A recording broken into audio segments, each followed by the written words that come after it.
हमर मौगी बंद कैले बिया बाबाजी, मैं के सेवा में रहती अबजी।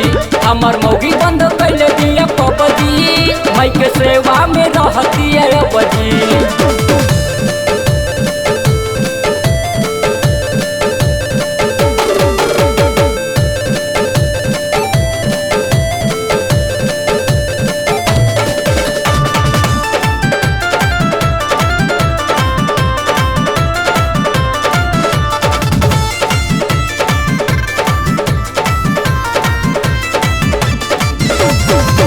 पूरा नवरात्रि करतिया उपवास हो, माई के पूजा पाठ करे कुछ खास हो।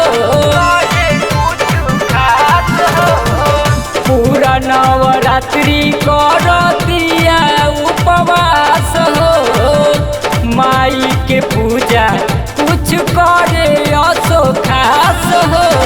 कोहरू के घरवा से कलसा ले आके घर में बैठौले बिया जौआ लगा के, मैं के चुनरी चढ़ावे सज धज जी, सज धज जी, सज धज जी।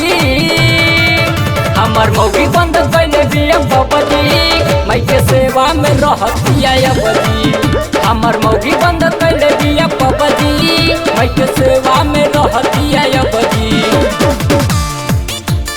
मौगी बंद कैले बिया बाबाजी, मौगी बंद कैले बिया बाबाजी।